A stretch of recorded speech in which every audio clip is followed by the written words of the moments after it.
Let's get this board up and see what it's going to uncover.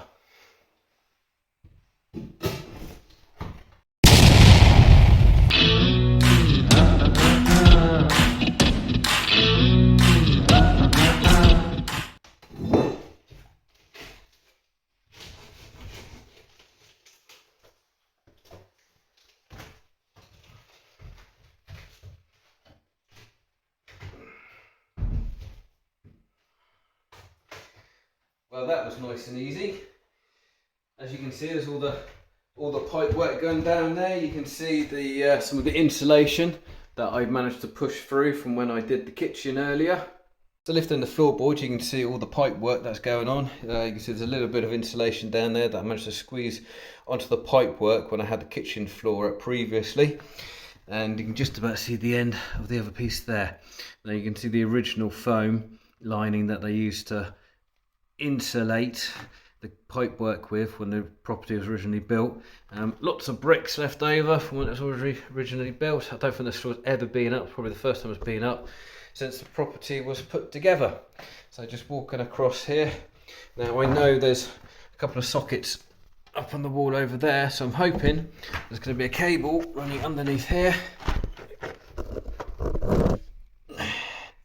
And there it is, right down in the corner over there. It's not very well focused at the moment, there's too many cobwebs in the way.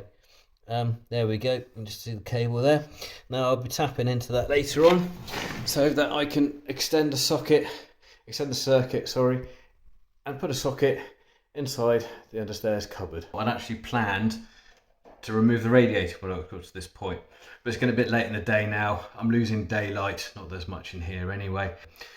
So I'm going to revisit this later on. So in the time I've got left, I'm going to put out the rest of the nails for the other floorboards, get them ready to be lifted.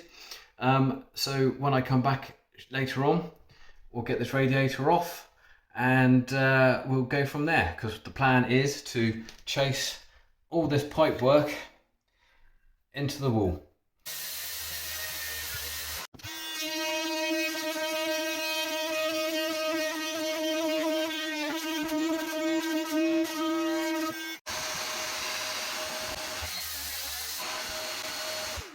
One thing you may wish to take into consideration is when you're using your multi-tool to get into those nooks and crannies that your other saw won't get into, is to fit a bi blade, and by that I mean it'll cut both timber or wood and metal, so that when you've got a nail or a screw in the floorboard where the head's sheared off and you can't get it out with your hammer, afterwards you can just cut it off and you don't have to mess around changing blades. It'll save you a bit of time.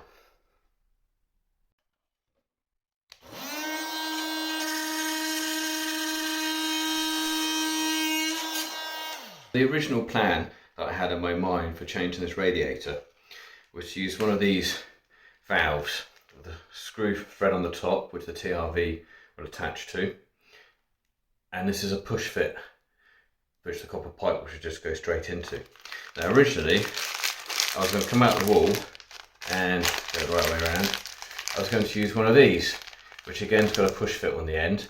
I might take out the packet because I want to return it, but I'm not actually going to use it now, because I've decided that because it's all going to be in the wall and it's going to be sealed, that I want to actually bend the copper pipe in one piece all the way around underneath the floor. The fewer joins, the less likely there's going to be a leak. Also, it'd be easier for hiding the pipe work in the wall, and there's not a big gland getting in the way that I've got to negotiate around. One of the jobs I have got to do is I've got to strip all this insulation off to get to the pipe work underneath. I'm going to have to cut it and drain it, and before I do that I've gone and bought myself a freezing kit to freeze the pipe work to stop any of the water from following through whilst I do the work. Now what I am going to do to help speed me up is I bought one of these adapters, so 8mm to 15, so I'm going to put a bit of pipe work, a bit of copper pipe running out from here, not very long, and then I'm just going to attach a stopper. Now the reason being is that it's going to take me a little while to remove the old radiator, put the new one up, get it all measured up, get the holes chased, etc. And in that time I fully expect the freezing kit to have melted, so the flow of water will obviously be running again. So that's the reason I'm going to use the stop, to just buy me a bit more time. In the unfortunate event that it doesn't work, well, I've got plan B. And plan B is, because it is such a small pipe, pair of pliers and bend it over. Won't do a fantastic job with it, but at least it'll slow it down enough that I can carry on working without losing too much water. Now, you could argue that I should just drain the entire system and then redo it again from scratch. It has literally in the last couple of months already done that. Taking your piece of copper pipe and your cutter, just put it on, close it up, and it will just come apart when it's ready to. You take your adapter, take apart the relevant bits, and you've got also the end nut, the O-ring, and the actual adapter itself. So just slide them on.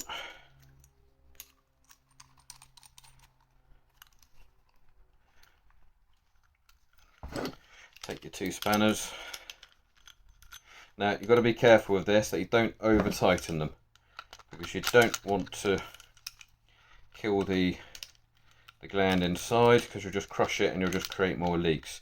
But one thing you also have to do is, obviously, when you turn the water back on again, just check it all for leaks, because you might just need a little bit more of a nip. There you go. There we go. Nice and tight. And just take the stop and just push it on.